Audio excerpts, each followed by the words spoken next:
Today's topic is the causes of the Indigo rebellion. आज हम पढ़ेंगे इंडिगो रिबेलियन के बारे में। मैं आपको लास्ट लेक्चर में बता चुकी हूँ कि यहाँ पे मोनोपोली हो गई थी ब्रिटिशर्स और ज़मींदार के बीच में, जिसकी वजह से फार्मर्स को फोर्सफुली पीसेंट से कहा जाता था कि आप जो है इंडिगो उगाइए। ठीक है, और उसका फ़ायदा किसको हो रहा था? ब्रिटिशर्स को सबसे ज़्यादा, और फिर सेकंड पे हो रहा था ज़मींदार को और जो लैंडलॉर्ड्स थे उनको। ठीक है, indigo cultivation started in Bengal in 777। Indigo बेटा मैं पहले भी बता चुकी हूँ आपको कि नील को कहते हैं। ठीक है, इस इंडिगो कल्टीवेशन जो बंगाल में 1777 में स्टार्ट हो गया था। European planter enjoyed a monopoly over indigo and they force Indian farmer to grow indigo by signing fraudulents deal with them. European जो प्लांटर थे, जो वो लोग क्या कर रहे थे, जो मोनोपोली हुई थी इसका बहुत फ़ायदा उठा रहे थे और इंडियंस फार्मर को जो फोर्सफुली जो है इंडिगो ग्रो करवाते थे यहाँ पर।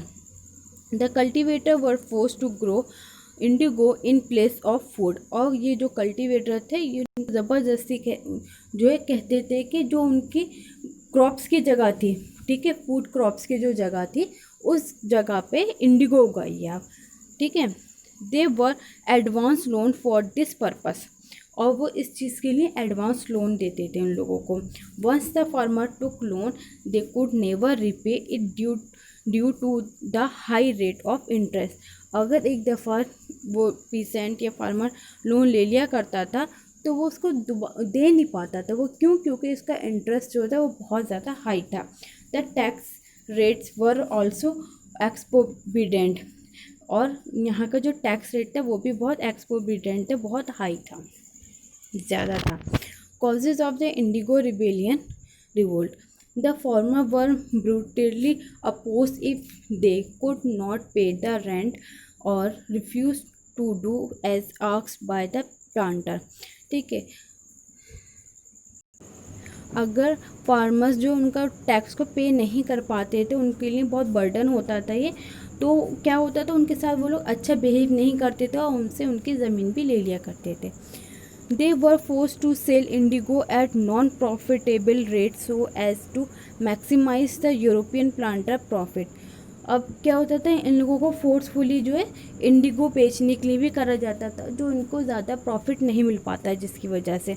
और इसमें सबसे ज़्यादा प्रॉफिट किसको मिलता था? यूरोपियन प्लांटर्स को, क्योंकि जब ये लोग यहाँ पे इनके ऊपर बहुत कर्ज हो जाता था तो ये इनको बेचते थे अपने रेवेन्यू को पूरा करने के लिए, अपने टैक्स को देने के लिए, अपने लोन पूरा करने के लिए, क्योंकि ज़्यादातर पीसेंट क्या होता था यहाँ पे लोन लेके ही अपने कल्टीवेट करते थे इसको।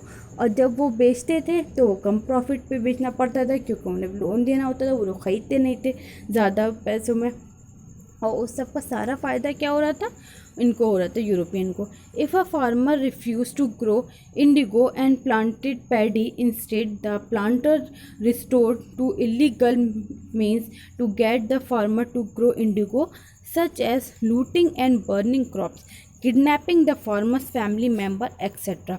अगर कोई फार्मर रिफ्यूज करता था, इस बात को कहता था कि नहीं मैं इंडिगो नहीं उगाऊंगा और मुझे जो अपना अनाज के लिए पैडी या वीट या राइस या जो भी उसको उगाना होता था वो उगाता था, तो उसमें क्या होता था, वो इलीगल मीन्स में आता था और उसके जो है खेत को जो लूट लिया जाता था या उसके क्रॉप्स में जो आग लगा दी जाती थी, उसको परेशान करने के लिए उसको किडनैप कर लिया जाता था, उसके फैमिली मेम्बर्स को किडनैप कर लिया जाता था कि वो इस तरह से ट्रेजिडी वहाँ पे करते थे, उनके साथ ऐसे ऐसे हालात करते थे कि वो लोग ना करें। ठीक है, बहुत ज़्यादा उन लोगों को परेशान किया जाता था। The government always support the planter who enjoyed many privileges and judiciary immunities. ठीक है, गवर्नमेंट किसके साथ थी? वो प्लांटर्स के साथ थी। प्लांटर्स कौन थे यहाँ पर? ब्रिटिशर्स इस वक्त। ठीक है, और वो लोग क्या कर रहे थे? प्रिविलेजेस को एंजॉय कर रहे थे।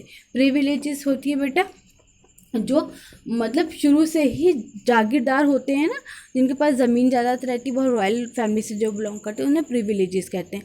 लेकिन यहाँ पे अब प्रिविलेजेस कौन हो गए थे? इंडियंस तो रहे नहीं थे क्योंकि उनके पास ज़मीन ही नहीं रही थी। अपनी ज़मीन तो इनडायरेक्टली ईस्ट इंडिया कंपनी के पास आ गई थी, तो इसलिए यहाँ पे बात है इनके ब्रिटिशर्स की। ओके, तो ये थे आपके कॉजेस ऑफ इंडिको रिबेलियंस।